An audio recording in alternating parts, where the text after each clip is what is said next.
Maître vulgarisateur, il explique et communique l'inexplicable. Mario Dumont. De la musique aux oreilles. Alors, c'est assez incroyable ce qui est arrivé hier. On a dû annuler le point de presse, qui est une tradition, une habitude. Les chefs de parti, après un débat, s'adressent aux journalistes, des fois pour parler de leur performance, mais souvent aussi pour préciser des points, parce que ça passe vite dans le débat, puis il reste des petits points flous, puis les journalistes veulent obtenir des précisions. Qu'est-ce que vous vouliez dire exactement? Ça a été annulé parce que là, il y avait des journalistes militants, des médias de droite, mais campés militants, qui faisaient du grabuge, ou en tout cas faisaient du brasse-camarade avant, de telle sorte qu'on a dit on n'est plus capable de faire le point de presse. Éric-Pierre Champagne est président de la Fédération professionnelle des journalistes du Québec. Bonjour, M. Champagne. Bonjour, M. Dumont. C'est quand même un gros précédent là, qu'on en arrive à annuler carrément une occasion prévue là, à l'horaire entre les chefs et les journalistes. Oui, tout à fait. À mon sens, là, c'est une première. Là, et c'est une catastrophe, là, ce qui s'est passé hier. Là. Bon, est-ce qu'ils sont, mettons, les gens de Rebel News, là, est-ce qu'ils sont journalistes ou militants? Ou est-ce qu'on peut être les deux? Ben, la réponse est non, ils ne sont pas des journalistes. D'autant plus qu'on a appris hier que les patrons de Rebel News là, sont inscrits comme organisation tierce auprès d'Élections Canada pour faire de la publicité électorale, ce qu'ils ne se privent pas de faire. Là. Ils dépensent des centaines de milliers de dollars par année pour faire des publicités électorales. Évidemment, en raison de leur orientation idéologique là, qu'ils ont le droit, là, ça, c'est pas un problème. Ils sont plus à droite, donc ils sont plus en faveur du Parti conservateur, s'attaquent beaucoup au Parti libéral. Mais là, bon, je veux dire, ça, c'est vraiment un problème. Là, je veux dire, on peut pas faire de la politique active là, et en même temps prétendre être un média et prétendre avoir des journalistes là, à sa façon. Là, ça ne fonctionne pas, là. Mais mettons qu'ils ne l'avaient pas fait, ou mettons les autres comme True North, ou peu importe, c'est quand même... Parce que là, ce qui s'était passé la veille dans le débat en français, c'était quand même assez gros. C'est-à-dire qu'ils ont joué du coude pour prendre toutes les places au micro, mais ne posaient pas vraiment des questions de journalistes. C'est-à-dire faisaient un bout de discours idéologique, après ça posaient une petite question. Dans quelques cas, c'était des questions légitimes. Bon, mais c'est après un discours ou un préambule politique. Comment on encadre ça? Parce qu'ils ont gagné devant le tribunal le droit, en tant que média qui diffuse, ils ont gagné le droit d'être là, non? C'est plus nuancé que ça. C'est qu'il faut se rappeler, c'est que c'est une injonction en 2021. Donc, c'est une affaire qui n'avait pas été entendue sur le fond.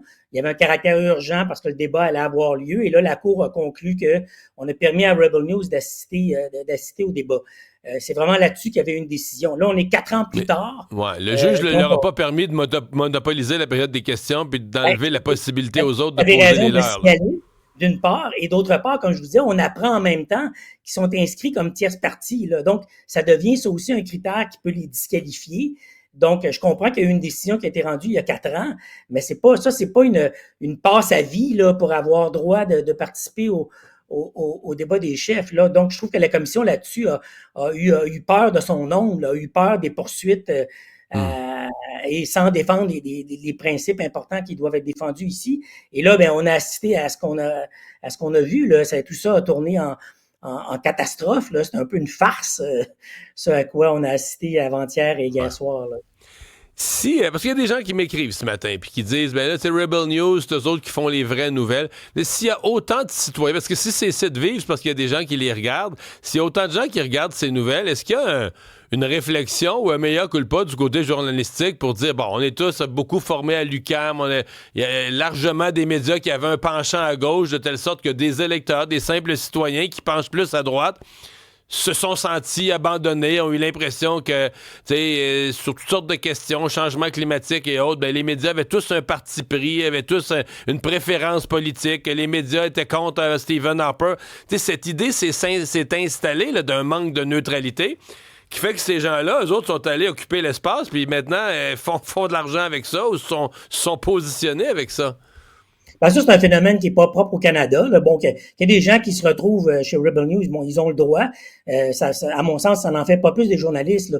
Moi, j'ai pas été formé à l'UQAM. Là. Je suis un peu du même âge que vous, M. Dumont. Là. Donc, mais tout ça pour dire que il y a quand même un certain nombre de principes, là, outre l'orientation idéologique. Le problème ici, c'est pas que Rebel News soit à droite, là. Ça, il n'y a aucun problème avec ça. Il pourrait être de gauche, Non, ça serait pas un problème non c'est plus. qu'il Là. respecte rien, là. Il respecte rien comme honnêtement, méthode journalistique, il harcèle le monde, il court après les gens partout. notamment, ils se mettent en scène. Ce qu'ils font, c'est que notamment, ils vont couvrir des manifestations.